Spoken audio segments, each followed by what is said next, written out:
আসসালামু আলাইকুম বন্ধুরা। আজ আমরা নিয়ে এসেছি একটি নতুন গল্প, মায়ের কান্নায় ফিরে আসা সন্তান। চলুন শুরু করি আজকের শিক্ষণীয় ইসলামিক কাহিনী। একটি ছোট্ট গ্রামে বাস করত সালমান নামের এক তরুণ। ছোটবেলা থেকেই সে ছিল মায়ের আদরের সন্তান, খুব বিনয়ী, শান্ত আর নামাজে মনোযোগী। মায়ের মুখে কুরআনের আয়াত শুনে বড় হয়েছে সে।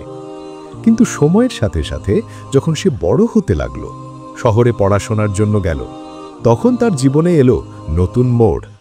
শহরের চাকচিক্য, বন্ধুদের আহ্বান আর নতুন নতুন স্বাধীনতার মোহ তাকে ধীরে ধীরে আল্লাহর পথ থেকে দূরে সরিয়ে দিল। নামাজ পড়া বন্ধ হয়ে গেল, কুরআন পড়ার অভ্যেস হারিয়ে গেল। মায়ের ফোন এলেও সে তেমন কথা বলতো না। মাঝে মাঝে রাগ করে বলতো, মা, এখন আমি ব্যস্ত মানুষ, এসব নামাজ রোজা নিয়ে কথা বলো না। মা কিছু বলতো না, শুধু কান্না করত। রাতে নামাজ শেষে দুই হাত তুলে দোয়া করত, হে আল্লাহ, আমার সালমানকে হেদায়েত দিও। সে এখনো শিশু, সে জানে না সে কি করছে। এক রাতে মা স্বপ্নে দেখল সালমান একটি অন্ধকার রাস্তা ধরে হাঁটছে, সামনে আগুনের শিখা, আর পেছনে মা দৌড়ে যাচ্ছে তাকে থামাতে। মা চমকে ঘুম ভাঙল, সারা শরীর কাঁপছে। তখনই সে উঠে তাহাজ্জুদের নামাজ পড়ল, চোখের পানি ফেলে আল্লাহকে ডাকল, হে আল্লাহ, আমার সন্তানের জন্য আমি ক্ষমা চাই। আপনি তো রহমানুর রহিম, আমার সন্তানকে ফিরিয়ে আনুন আপনার পথে। এদিকে সালমান তখনও শহরে ব্যস্ত নিজের জগতে। একদিন তার এক বন্ধু তাকে বলল, চলো আজ রাতে একটু ঘুরতে যাই। তারা বাইকে চেপে দ্রুত গতিতে শহরের রাস্তায় বেরিয়ে পড়ল। রাতের হাওয়ায় মাতাল হয়ে গতি বাড়ালো তারা। হঠাৎ সামনের রাস্তায় এক বৃদ্ধ রাস্তা পার হচ্ছিলেন। সালমান ব্রেক কষলেও সময় পেল না, প্রচণ্ড শব্দে ধাক্কা খেল। চোখ খুলে দেখে সে হাসপাতালে, হাত ভাঙা, মাথায় ব্যান্ডেজ, পাশে বসে কাঁদছে তার মা। সালমান অবাক হয়ে তাকিয়ে আছে। সে তো মাকে বলেনি আসতে, কিন্তু মা সামহাও খবর পেয়ে ছুটে এসেছে গ্রামের দূর পথ পাড়ি দিয়ে। মা তার মাথায় হাত রাখল, বলল, বাবা, আল্লাহ তোমাকে বাঁচিয়ে দিয়েছেন। জানো, আমি কাল রাতে তোমার জন্য দোয়া করছিলাম। আমার মনে হচ্ছিল তুমি বিপদে পড়বে। সেই মুহূর্তে সালমানের বুকের ভেতর কেমন একটা ব্যথা তৈরি হলো।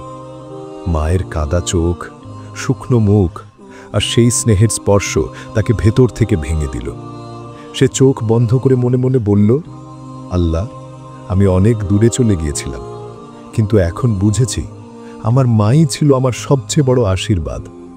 হাসপাতালে কয়েকদিন থাকার পর সে গ্রামের বাড়ি ফিরে এলো। এক রাতে মায়ের পাশে বসে শুনল কুরআনের তিলাওয়াত।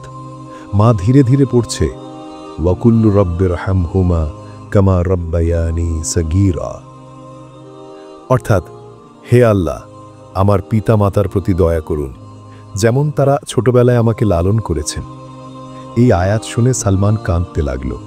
সে মায়ের পায়ে মুখ রেখে বলল, মা, আমাকে ক্ষমা করো, আমি তোমার কথা শুনিনি, তোমার চোখের পানি ফেলেছি। এখন থেকে আমি নামাজ পড়ব, আমি কুরআন পড়ব, আমি তোমার গর্ব হব ইনশাআল্লাহ। মা তাকে বুকে জড়িয়ে ধরল, চোখে আনন্দের অশ্রু। বলল, বাবা, আমার সব দোয়া কবুল হয়েছে। আমি জানতাম একদিন তুমি ফেরত আসবে আল্লাহর পথে। সেই দিন থেকে সালমানের জীবন বদলে গেল।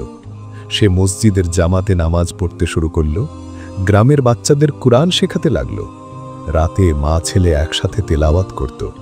সে বুঝল, মা শুধু সন্তান জন্ম দেয় না, সে তাকে পথ দেখায়, সে তার জন্য দোয়া করে, আর সেই দোয়া পাহাড়ের মতো শক্তিশালী। একদিন সালমান শহরে এক ইসলামিক বক্তৃতায় গেল। বক্তা বলছিলেন, যার মা জীবিত আছে সে যেন আল্লাহর সবচেয়ে বড় নিয়ামত হিসেবে তাকে দেখে, কারণ মায়ের দোয়া আল্লাহর আরশ পর্যন্ত পৌঁছে যায়। সেই মুহূর্তে সালমান চোখ বন্ধ করল, মনে মনে বলল, হে আল্লাহ, আমাকে কখনো আমার মায়ের দোয়া থেকে বঞ্চিত করবেন না। এরপর সালমান নিজের জীবনের লক্ষ্য বদলে ফেলল। সে সিদ্ধান্ত নিল সে মানুষকে পথ দেখাবে, যেমন তার মা দেখিয়েছিলেন। গ্রামের তরুণদের নিয়ে দোয়া মাহফিলের আয়োজন করল, নামাজে উদ্বুদ্ধ করল, আর নিজের জীবনের অভিজ্ঞতা শোনাল। আমি আল্লাহর থেকে দূরে চলে গিয়েছিলাম, কিন্তু এক মায়ের কান্না আমাকে ফিরিয়ে এনেছে আল্লাহর পথে। সময় কেটে যায়, সালমানের মা বুড়ো হন। একদিন অসুস্থ হয়ে বিছানায় শুয়ে পড়লেন। সালমান তার পাশে বসে হাত ধরে কুরআনের তেলাওয়াত করতে লাগল।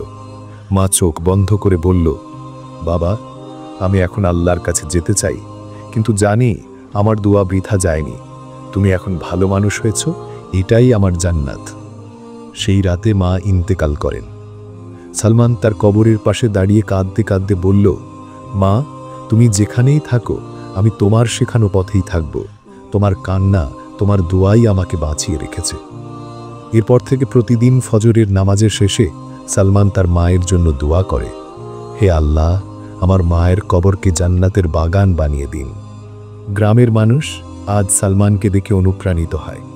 সবাই জানে সে একসময় পথ হারিয়েছিল, কিন্তু এক মায়ের অশ্রু আর দোয়া তাকে ফিরিয়ে এনেছে আল্লাহর পথে। আজকের গল্প এখানেই শেষ বন্ধুরা। আল্লাহ তাআলা যেন আমাদের প্রত্যেককে এমন তৌফিক দান করেন যে আমরা মায়ের দোয়াকে মূল্য দিই, তাদের প্রতি কৃতজ্ঞ থাকি এবং আল্লাহর পথে স্থির থাকি। আল্লাহ আমাদের সকলকে হেদায়েত দিন। আবার আসবো নতুন গল্প নিয়ে ইনশাআল্লাহ। আসসালামু আলাইকুম ওয়া রাহমাতুল্লাহ।